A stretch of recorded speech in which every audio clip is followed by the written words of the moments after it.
Assalamualaikum warahmatullahi wabarakatuh. Kembali lagi bersama saya Muhammadur Anwar dari kelas A33 PJJ Syekh Nurjati Cirebon. Kali ini saya akan memberikan pemahaman tentang ilmu tauhid, yaitu tentang akidah, cabang dan fungsi dalam kehidupan sosial. Ada 5 cabang-cabang akidah yang pemahamannya bervariasi dari masing-masing aspek rukun iman. Yang pertama adalah masalah hukum. Dalam masalah zat Tuhan, muncul pendapat yang menggambarkan Tuhan dengan sifat-sifat bentuk jasmani atau fisik. Sedangkan dalam masalah filsafat, masalah sifat Tuhan, juga muncul persoalan. Apakah Tuhan itu mempunyai sifat atau tidak? Dalam hal ini muncul 2 golongan yang berpendapat berbeda. Pertama, golongan Mu'tazilah berpendapat bahwa Tuhan tidak mempunyai sifat. Dia adalah esa, bersih dari hal-hal yang menjadikannya tidak esa. Mereka mengesahkan Tuhan dengan mengosongkan Tuhan dari berbagai sifat-sifat.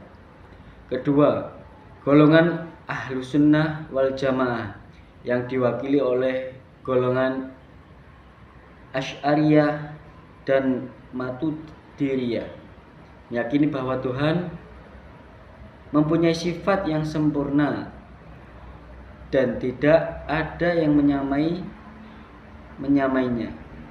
Mensifati Tuhan dengan sifat-sifat kesempurnaan tidak akan mengurangi keesaannya. Yang kedua adalah masalah kitab-kitab.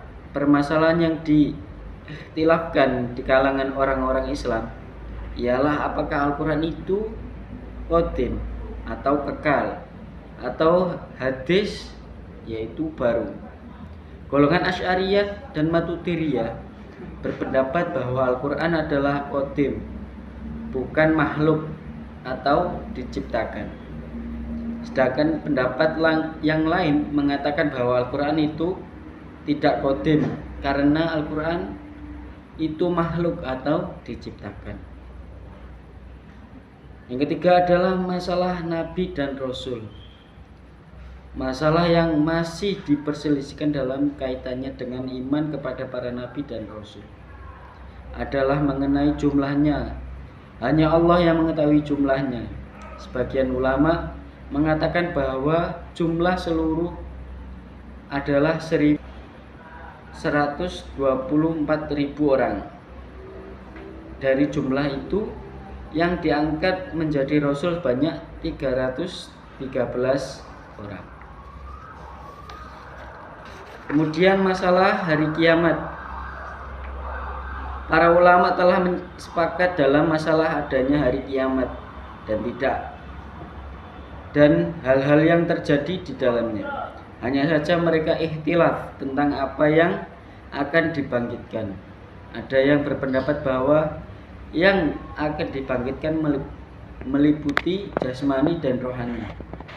Dan pendapat yang kedua mengatakan bahwa yang dibangkitkan adalah rohnya saja. Yang terakhir yaitu masalah takdir. Dalam masalah takdir, orang Islam sepakat perlunya meyakini adanya ketentuan Allah yang berlaku bagi semua makhluk yang ada di alam semesta ini. Namun berbeda dalam memahami dan mempraktekannya.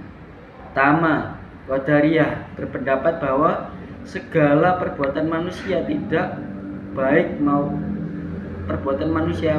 maupun buruk semuanya itu ditentukan oleh manusia itu sendiri. Allah tidak mempunyai sangkut pautnya dalam hal ini karena Allah menyerahkan kodratnya kepada manusia. Allah akan memberi pahala kepada orang-orang yang telah berbuat baik karena dia telah menggunakan kodrat yang Allah berikan di jalan yang baik. Dan bagi orang yang berbuat jahat, maka Allah akan menyiksanya karena kodrat yang digunakan untuk jalan keburukan. Kedua, kaum Jabariyah mempunyai i'tiqad yang bertolak belakang dengan i'tiqad kaum Qadariyah, yaitu Jabariyah. Jabariyah berpendapat bahwa manusia tidak punya daya apa-apa karena segala sesuatu telah ditentukan Allah. Manusia tidak punya usaha, tidak punya ikhtiar, sebab seluruhnya yang menentukan adalah Allah. Yang menentukan semua adalah Allah. Pendapat Jabariyah ini dianggap menyimpang oleh golongan Ahlussunnah wal Jamaah. Memang semua ini ditentukan oleh Allah,